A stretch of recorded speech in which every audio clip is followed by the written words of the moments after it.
recording. This is the hmm. This is the question, and you have just kitna 2 minute 2 minute to answer this question, because most of you have answered the question. हाँ ठीक है, जिन्होंने answer कर दिया रुक जाओ, let me read the question first. ठीक है, the question is saying that some words are given in column first, and these words are written in a coded language in the column second. The code equivalent of the words given in column first and column second are not necessarily in the corresponding order. Choose the correct code for the words from the given alternative. See, this is the similar question to the one that we have discussed in the paragraph coding. जो अपन ने paragraph coding discuss करते वक्त जो अपन ने पढ़ा था, that is the similar thing, but the only difference here is that the codes are written column wise. That's it. आपको करना क्या है, आपको कॉमन वर्ड्स को सेलेक्ट करना है और कॉमन वर्ड से कोड निकालते जाना है और आगे बढ़ते जाना. ठीक है, just take 2 minutes time, and then I will straight away show you the codes, the solution of this question. Okay, so just wait for 2 minutes. This type of question is that if you can solve one question, if you can solve one part, आपकी चारों के चारों parts आसानी से solve हो जाते हैं. ठीक है, तो इस type के question, now see, of lately many exams, like many government sector exams, have started asking this type of questions. Like bank में जो bank PO के जो exams होते हैं, this type of questions are their favorite. They keep on asking the questions. और यहाँ तो फिर भी 25, 26, 27, 28, 29, there were only 5 questions. In bank PO they ask as many as 6 or 7 questions. And you know how much is the cutoff for reasoning section in bank? Bank का एक exam होता है, that you will be giving, might be you will give after this your graduation. The cutoff for the reasoning section, out of 30 marks, 30 marks का reasoning का paper होता है, and the cutoff for the reasoning section, any guess how much the cutoff could be? Any guess? Sir, 7. So 29. 29. एक ने बोला 7, एक ने बोला 29. लॉजिक नहीं समझ में आ रहा है भाई. 7 वाले ने 7 क्यों बोला, 29 वाले ने 29 क्यों बोला, जरा मेरे को समझाओगे? सर बहुत हार्ड क्वेश्चन होते होंगे. नहीं तो बट सर आपने व्हाई बोला कि 7? ऐसे क्वेश्चंस है तो इजी क्वेश्चंस होते होंगे, तो सबके आंसर्स आते ही होंगे answer, right? No Saurabh, but why 7? Why 7 Sir, 5 or 10 like not. अच्छा ठीक है, चलो. एनीवेज, मुझे लगा कि आप कुछ लॉजिक सोच के बोल रहे होगे. सी, actually the cutoff is 7 only. 7 or 8 marks is the cutoff, but for selection you need much more marks, but the minimum marks for qualifying that exam is 7 only. So out of 30 you are supposed to get 7 marks, and 4-5 marks are given by questions like this. So these type of questions, मैंने आपको पहले ही बोला था कि reasoning is a topic which is being understood by everyone, which can be done by everyone. So please keep on solving these topics. ठीक है, जब भी आपके पास टाइम मिले थोड़ा सा क्वेश्चन कर लो, it will help you a lot. Sir, done. रुक जा भाई, रुक जा जल्दी. So now this is the next question, and you have to write the code for the word stolen. Discuss this question. It's good that we are not required to decode it. Let us try to discuss the question. See, from one thing I can make from the word stolen, the word strong string, is that the code for S and T will be the circle and the +1. But now still I have to tell the code for OLEN. Now can you please help me, how will I decode the code for OLEN? See, from Sir, R का भी बोल. एक minute रुक जाओ. From this wet and dense, I can say that the code for E is this one. From this wet and dense, Sir, but हाँ बोलिए. Sir, but from strong only you can find out. Oh no, sir. That STR so O is the fourth. So in O that is the fourth. corresponding coding, so in that corresponding it will become From belong we triangle. can find L. It will become triangle. Triangle. It O will will become become triangle. But okay, ठीक है, fine. You can find from so there belong also. में से L और You can L find cross it होगा from sir. there तो फिर also. D option. So we will have the option number D as the correct one. We will have is option number D as the correct one. If I go by what you are saying, Jean, in that case we will have a option number D as the correct one, right? Now, Yes, sir. if I go by option elimination, definitely this option is not going to work. I have to select between the three. So again, if I keep on looking at the numbers, I can very easily find out. So it is not always required. It is not always required to go by the way it is mentioned. Conventional approach से करने की जरूरत नहीं है. The conventional approach of this method is, the conventional approach of this question is this one. Wait, let me show you. This is the conventional approach. Do you think if I solve the question by this, if I decode each and every letter, then will I be able to put my head in the questions that really require my head? The questions of puzzle, Sir, it will consume a No, lot sir. of time. it is going to consume a lot of time, right? Yeah, you have correctly said that it will consume a lot of time. So what you should do is you should try to develop some of the unconventional ways of solving the question. There is nothing wrong in solving the question unconventionally. One thing more that you should remember is, if you will think that मैं पूरे साल practice ना करूं, नवंबर में मेरा NTSC का exam है तो अक्टूबर में मैं एनटीएससी की प्रैक्टिस करूं, you are not going to solve even a single question. You are not going to solve even 50% of the paper in the exam. और अगर 50% of the paper exam में नहीं solve किया, बल्कि those who solve more than 90% of the paper, they are also not sure of their selection because we have one more paper. और अगर आपने सिर्फ और सिर्फ 50% of the paper solve किया, तब तो भूल जाओ भैया की सिलेक्शन होगा. So you should do practice, and while doing practice, one more thing, while doing practice, don't look at the solutions that are being given. Nahi. Just think of the unconventional ways कि मैं इसको कैसे करूँगा. I was very happy to learn that you guys have one unconventional way of solving this question. कि हाँ sir, देखिए आप ध्यान से देखिए तो आप इसका कोड यहाँ से निकाल सकते हैं, इसका कोड यहाँ से निकाल सकते हैं. Really, I was very happy. That is why I skipped the discussion of this question. चलो आगे बढ़ते. Let us move to the next question. Now what will happen in this question? Let us try to learn. हाँ, ये question करो बेटा, इस question में मजा आएगा. These questions are of your standard. और आई एम श्योर इस क्वेश्चन में कुछ लोगों को डाउट भी होगा. पहले let me explain the question. अगर किसी ने कर लिया है तो बोलेगा नहीं. पहले रुक जाओ, पहले क्वेश्चन को एक्सप्लेन करने दो. In each question there is a word written in the capital letters with one letter underlined. ठीक है. यहाँ पे क्या है कि एक कैपिटल लेटर में एक वर्ड लिखा हुआ है और जिसमें कि कोई भी एक लेटर अंडरलाइंड है.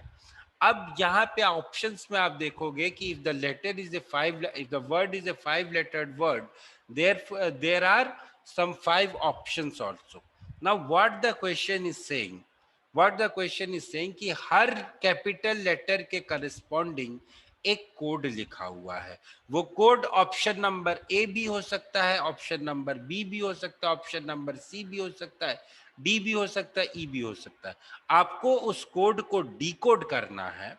उसको डिकोड करने के बाद फिर ये जो अंडरलाइंड लेटर है उसका कोड आपको बताना है. क्या ये क्वेश्चन सभी लोगों को समझ में आ गया? किसी को कोई डाउट तो नहीं है? Yes, sir. और Sir, but there is no table kind of given. क्या देर इज? सर टेबल जैसी चीज कुछ दी हुई नहीं है सर, तो फिर कैसे करेंगे? तो टेबल जैसी चीज नहीं, वही तो मैं बोल रहा हूँ ना कि टेबल जैसी चीज नहीं दी हुई है. आपको खुद को कोड करना है, आपको खुद को डिकोड करना है. P का कोड B भी हो सकता है, U भी हो सकता सर, है, R ये वाला एक मिनट सर, रुक जाओ, एक मिनट रुक ओके जाओ। सर। P का कोड B भी हो सकता है, U भी हो सकता है, R भी हो सकता है, X भी हो सकता है, I भी हो सकता है, बट जो भी आप कोड बनाओगे that logic should be valid for rest of the 4 capital letters also. ठीक है, चलो। अच्छा हाँ, एक चीज और, the same letter appearing in the word may be coded differently. मान लो अगर कोई ऐसा वर्ड होता जहां पे ए 2 बार आता, जैसे ये अगर इस तरीके से होता है PAGAS, तो इस कोड, इस ए का कोड दूसरा हो सकता है, इस ए का कोड दूसरा हो सकता है, बिकॉज ऑफ द लॉजिक। ये पिछले क्वेश्चन जैसा क्वेश्चन नहीं है कि ए का code will remain as same, paragraph coding नहीं है ये। इस टाइप का समझो कि you have sent an encrypted message that is based upon the code. ठीक है, तो ये दूसरी कोडिंग्स है। चलो, now please try to solve this question. You are having 2 minutes for this. Solve the question or not? See No, sir. what your friend is saying, the logic behind this is, P के बाद अगर मैं 2 letters को add करूं तो I will get R। A के बाद if I am subtracting 3 letters, so I am getting X. That is the 2 letters, X के बाद 2 letters अगर मैं आगे बढ़ूंगा तो I will go to A. Now again from G, if I am adding 2 letters, I will go to I. From E, if I am subtracting 3 letters, I am going to B. From S again, if I am adding 2 letters, I am going to U. So basically the logic here, the funda here is +2 -3 +2 -3 +2 -3.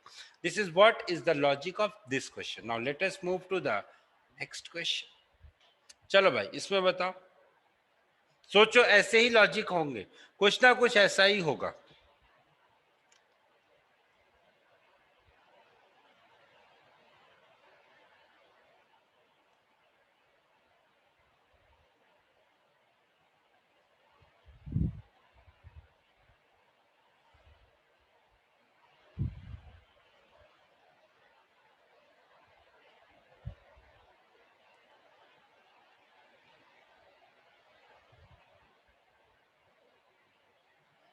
Okay.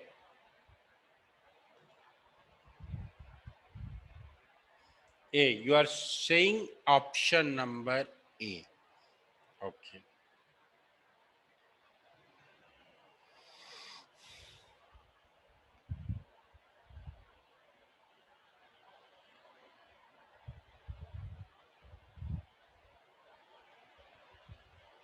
But A is not going to work. How A will work?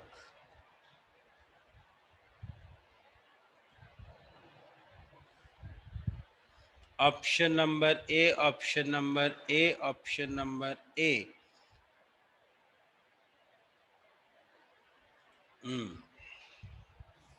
उसके बाद आया sir wait. Sir तो wait ही कर रहे हैं यार, इतने time से तो सर वेट ही कर रहे हैं। जूनियर परमार, वो इसीलिए नहीं मिल रहा होगा क्योंकि आपने जब 2 लेटर बढ़ाया, आपने या तो 2 लेटर को सब्ट्रैक्ट किया होगा या तो आपने 2 लेटर को बढ़ाया होगा। तो कहीं एक जगह आके आपकी चीज, आपकी जो टेक्निक है वो फंस गई होगी। सर वो मैंने सब्ट्रैक्ट किया था। अब एक हिंट ले लो मेरे Sir. से। हाँ बोलिए। Sir, I did it that I saw C. So first I did B +1, so C. Then I saw R and also saw P. So I did P -1. So I was doing +1 -1 +1. So but that logic didn't. That logic didn't work. See, normally what we will do, जब भी हम इस type के questions को देखते हैं, हमारा पहला जो आइडिया आता है वो यही आता है कि भाई या तो +1 कर रहे होंगे या -1 कर रहे होंगे। अगर +1 देखो, हम अगर मैं किसी कोडिंग डिकोडिंग के क्वेश्चन को देखता हूं तो what my state of mind will be, या तो हम +1 करेंगे या -1 करेंगे, +2 करेंगे या -2 करेंगे। इससे ज्यादा हम नॉर्मली आगे बढ़ते नहीं है। +3 -3 अपन करते नहीं है, नॉर्मली अपन नहीं करते। उसके बाद दूसरा हमारा ये होता है, कहीं ऐसा तो नहीं डायगोनल कोडिंग करके रखी हो, डायगोनल कोडिंग मीन्स मान लो ये ब्रेक है ना, ये ब्रेक है ना, इसको हो सकता है इन्होंने ऐसे लिखा हो कि यहाँ पे C लिख दिया, यहाँ पे S लिख दिया, यहाँ पे F लिख दिया, यहाँ पे B लिख दिया और यहाँ पे L लिख दिया। कहीं ऐसा तो नहीं कि इन्होंने डायगोनल कोडिंग करके रखी हो। That can be one of the way. तो तीन तरीके हो गए। चौथा तरीका जो हम ढूंढते हैं वो ये ढूंढते हैं कि कहीं ऐसा तो नहीं कि जो लेटर्स हैं, like if the position of B is 2, तो कहीं ऐसा तो नहीं कि जो हमारा करस्पॉन्डिंग लेटर है वहां पे इसका नंबर 25 लिखा हुआ है, that is they are counting from the reverse, their counting is ending at A। अगर A पे एंड होगा तो B की पोजीशन क्या हो जाएगी, 25 हो जाएगी। तो ये कुछ नॉर्मल तरीके होते हैं जो अपन ढूंढते हैं जब कुछ भी वर्क नहीं कर रहा है।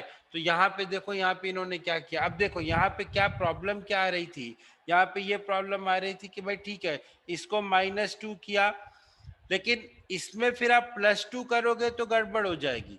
एक जगह आपने -2 किया, दूसरे में आप +2 करोगे तो it's not going to work.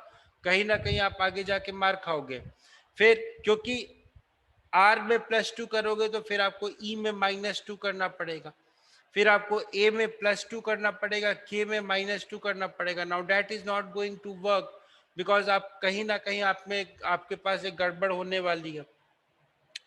तो ठीक है, आपको ये दिख रहा है कि आपके मोस्ट ऑफ द लेटर्स आ रहे हैं, तो probably this will be the logic only, but logic with little bit of modification। तो आपने क्या किया, वॉवेल्स को आपने +2 कर दिया, कॉन्सोनेंट को आपने -2 कर दिया। That is also a valid method।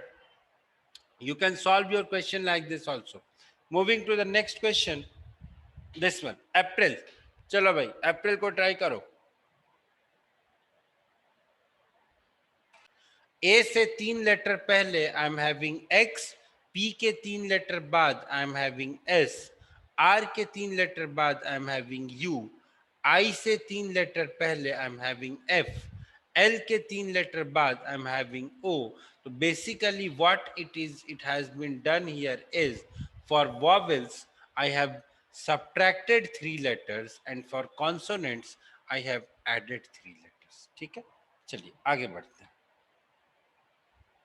आइए यहां आइए, प्रिज्म में आइए।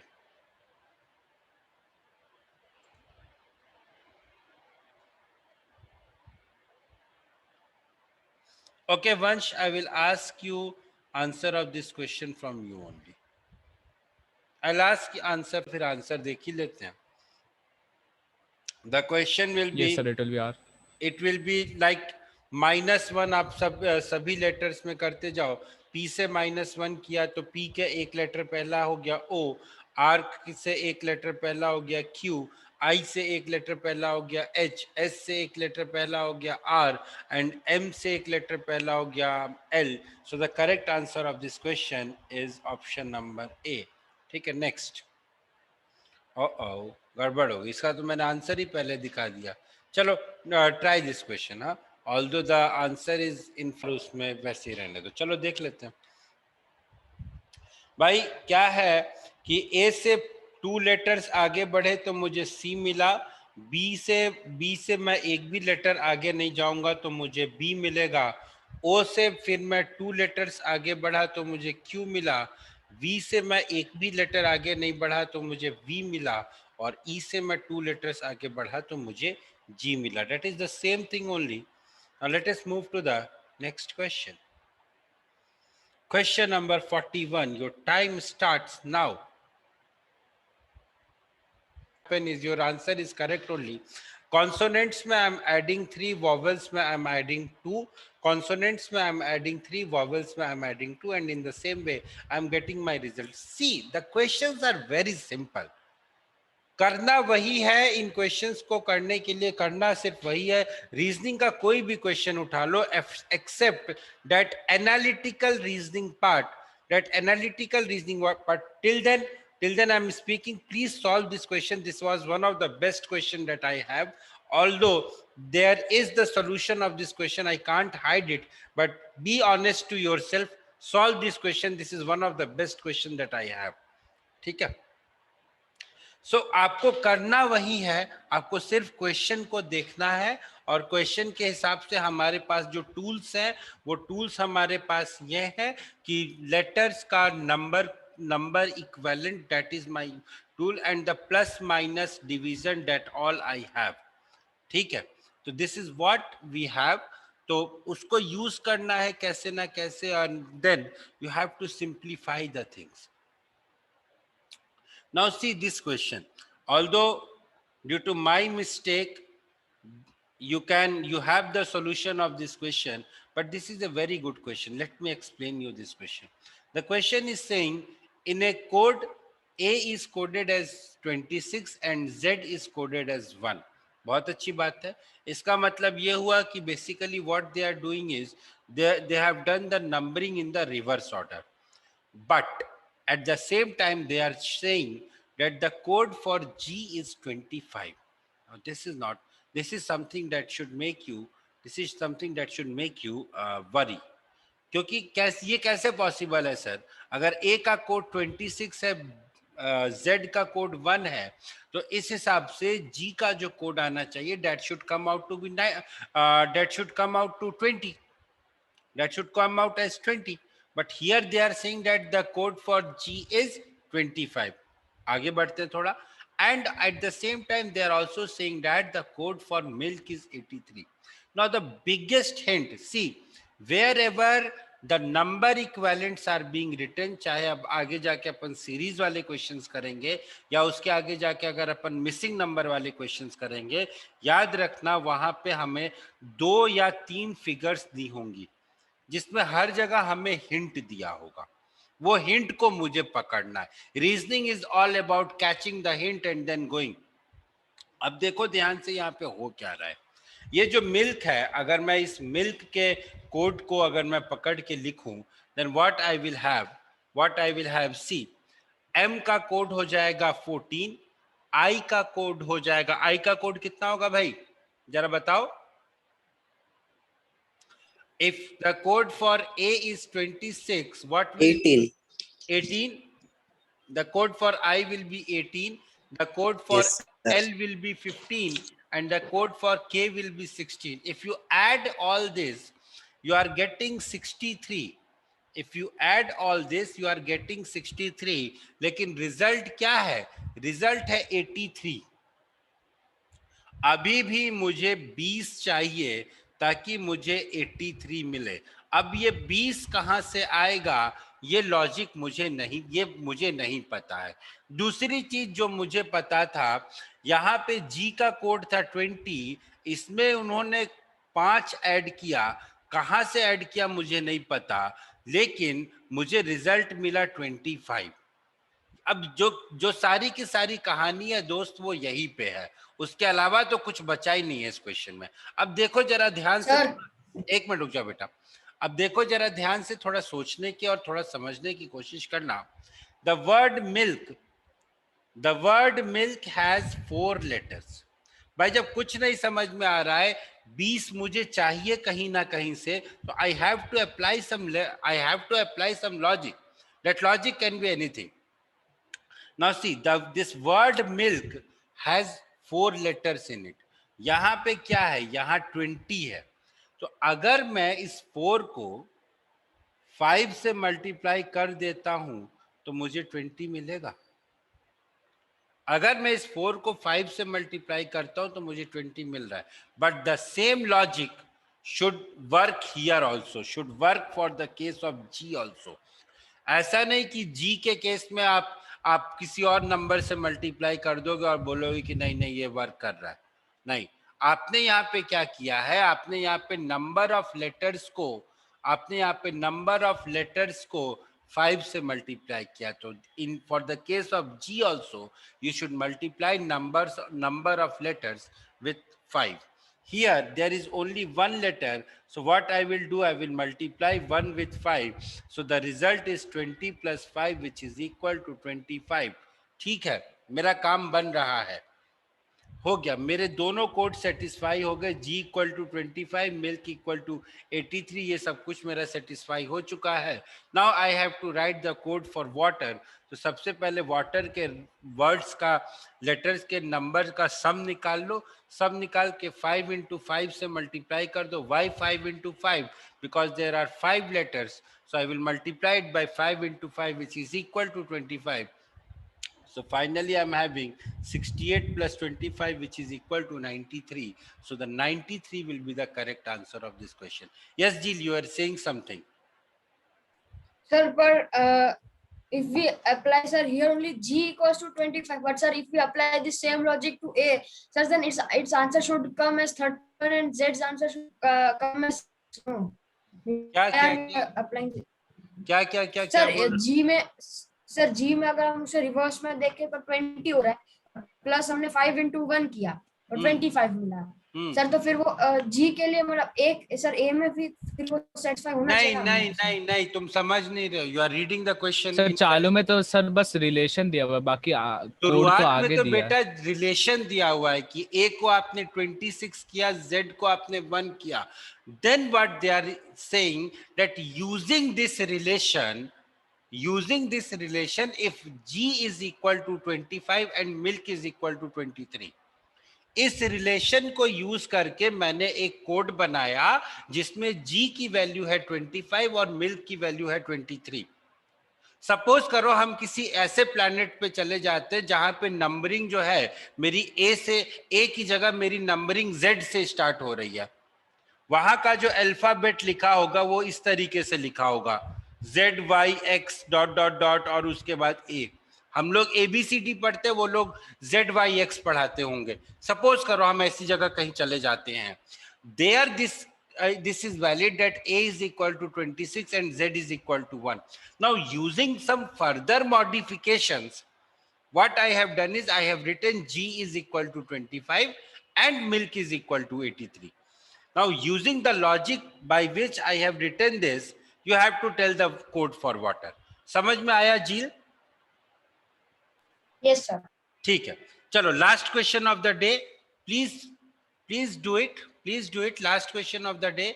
If you can't, just take this question as a homework. I will discuss this question in the next class. Okay, getting the answers. क्या बात है. Using the total number of alphabets in your solution as a parameter, find the number that represents G. A is 0, B is 0, C is 2, D is 2, E is 1, F is 2, G is what? Using the total number of alphabet in your solution as a parameter, you have to find the number that represents G. ठीक है, चलो just see the answer, otherwise हाँ बोलिए. Sir आप question मेरे को ठीक से समझ नहीं आया, आप समझा सकते हो क्वेश्चन को? देखो क्वेश्चन में ये बोल रहा है कि आपको क्या करना है कि जो टोटल जितने भी अल्फाबेट्स हैं, that will be basically what they are saying is in a certain coded language, A is coded as 0, B is coded as 0, C is coded as 2, D is coded as 2, E is 1, F is 2. आपको बताना है कि G का code क्या होगा. और यहाँ पे आप यूज एक ही चीज कर सकते हो. The thing that you can use is total number of alphabets in the English. जो इंग्लिश लेटर जो होता है उसमें total number of alphabets, that only you can use. So what will be the so the logic behind is, but the logic behind this is what they are doing here. A का जो code है 0, ए का code 0 और B का code 0 है. ये कैसे आया सर? ये इस तरीके से आया, टोटल नंबर ऑफ अल्फाबेट्स मेरे पास 26 है, ए की पोजीशन 1 है, तो 26 को जब मैंने 1 से डिवाइड किया तो रिमाइंडर मुझे मिला 0. 26 को जब मैंने 2 से डिवाइड किया, again I am getting the remainder 0. तो ए की पोजीशन 0 हो गई, बी की पोजीशन 0 हो गई. But still I am not sure about it. I have to go with the other numbers also. 26 को जब मैंने 3 से डिवाइड किया मुझे रिमाइंडर मिला 0, सॉरी रिमाइंडर मिला मुझे 2। 26 को जब मैंने 4 से डिवाइड किया मुझे यहाँ भी रिमाइंडर मिला 2। तो सी की पोजीशन 2 और डी की position 2। This is how the things are to be done. This is how the things are to be done. ठीक है, जब मैं 5 से डिवाइड करूंगा तो रिमाइंडर मिलेगा 1, जब मैं 6 से डिवाइड करूंगा तो रिमाइंडर मिलेगा 2, और फिर जब मैं 7 से डिवाइड करूंगा तो मुझे रिमाइंडर मिलेगा 5। ठीक है, so this was also one of the best question that was asked in NTSC in 2015. Now I have few more questions. I have few more questions. In the next class, what I will do, I will first of all we will discuss those questions and then we will move to the next chapter. Or what we will do, first of all we will discuss some of the questions of the new chapter also, so that those who have completed these 2 chapters, they have some more work to do. So first of all I will discuss some the new chapter, then I will discuss these questions. Now very soon I am going to start your extra classes, because the way by which we are going little slow, क्योंकि questions करवाने हैं तो हम थोड़ा सा slow है, सिर्फ theory खत्म करके I am not here to finish my work. तो I am going to start your extra classes also very soon. कब से even I don't know, but maybe from this Sunday I will call you out. ठीक है, so be ready, be mentally prepared for this. Now bye bye everyone, I have a class in